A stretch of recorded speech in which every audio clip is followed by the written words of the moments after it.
When a solar inverter is subjected to an electrical load it wasn't mathematically designed to handle, the failure is immediate and physical.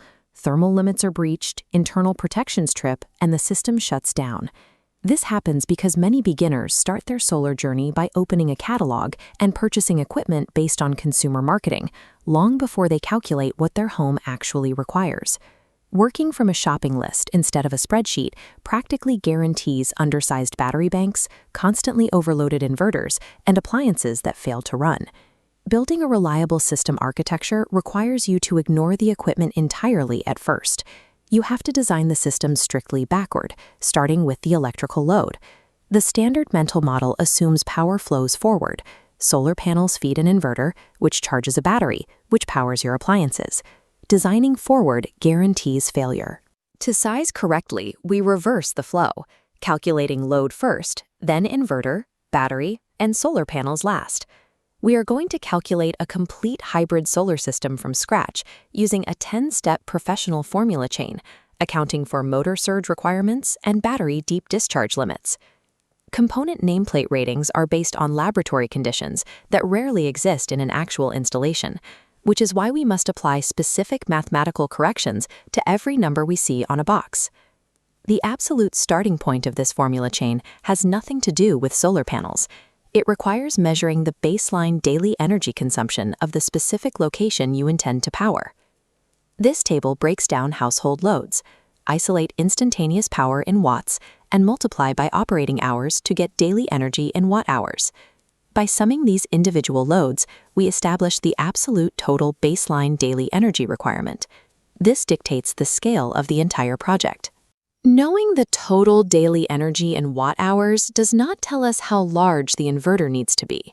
For that, we must shift our focus back to instantaneous power, measured in watts. The absolute minimum capacity for an inverter is the maximum simultaneous load that might operate at any single moment.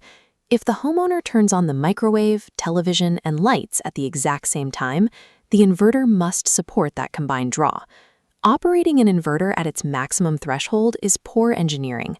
We establish a safety margin constraint by multiplying this peak running load by 1.25. This mandatory 25% buffer prevents the inverter components from operating at their absolute thermal limits, which extends the lifespan of the equipment and prevents nuisance tripping during normal use. There is a hidden complication in this calculation. Inductive loads, like well pumps, refrigerators, and air conditioners, do not start smoothly. They require a massive instantaneous surge of power to get their internal motors turning. This chart illustrates a standard motor's electrical demand.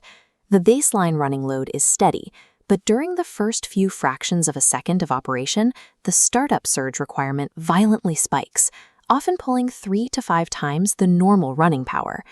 If an inverter lacks sufficient surge capacity to clear that momentary spike, its internal protections will trigger an immediate shutdown, even if the inverter is technically large enough to handle the appliance's continuous running load. An inverter's true constraint is rarely its ability to sustain a steady output. It is its physical capacity to survive the momentary transient spikes of the loads attached to it. With the inverter sized to handle peak power, we continue moving backward through the architecture to the battery bank, which serves as the energy buffer for nighttime and poor weather. We calculate the total required battery energy by taking our total daily energy consumption and multiplying it by the required days of autonomy, meaning exactly how many days the system must run without meaningful solar input. But you cannot pull every stored watt-hour out of a lithium iron phosphate battery without damaging it.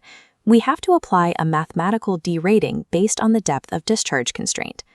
To find the actual battery capacity you need to install, you take the required energy and divide it by 0.80. This calculation intentionally leaves the bottom 20% of the battery's nameplate capacity unused. Enforcing this 80% depth of discharge limit prevents severe deep cycling, drastically reducing thermal wear and protecting the battery's operational lifespan for thousands of cycles. We then transition this math from raw energy in watt-hours into physical battery capacity in amp-hours by dividing the total required energy by the planned system voltage. This brings us to a severe, frequently ignored hazard in solar engineering: the massive DC currents generated when running heavy loads on low-voltage battery banks. The power triangle dictates the absolute mathematical relationship. Watts equals volts multiplied by amps. Because power remains constant based on household load, voltage and current share an inverse correlation. As voltage drops, the current must exponentially increase to deliver the exact same amount of power.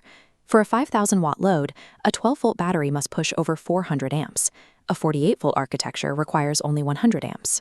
Forcing 400 amps induces extreme voltage drop, requires massive cabling, and creates severe thermal fire hazards at connection points.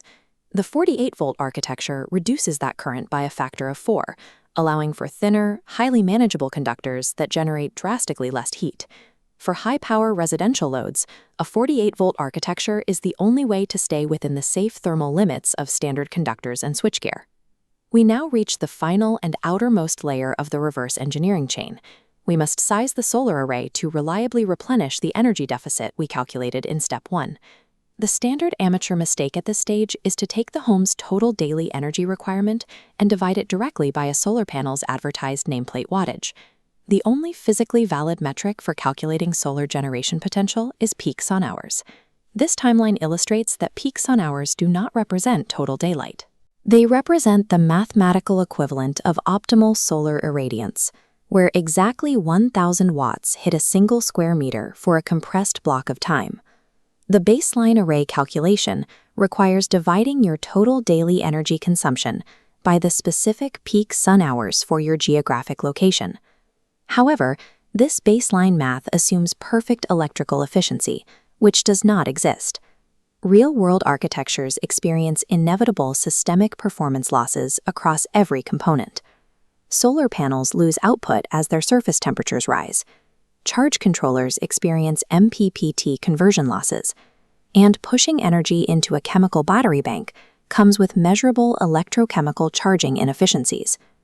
To mathematically isolate and correct these compounding losses, engineers apply a strict 0.8 system efficiency coefficient to the baseline array formula. If you fail to include this 20% derating factor, your final panel count will be physically incapable of producing enough power to offset your daily load under normal weather conditions.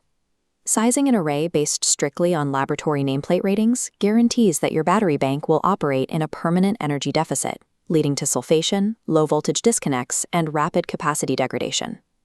Having successfully reverse-engineered from the load back to the solar array, we can now step back and view the fully assembled engineering sequence. This completed diagram highlights the 5 core calculations that determine how the system performs in the field: daily energy, peak load, surge load, battery autonomy, and solar production capability.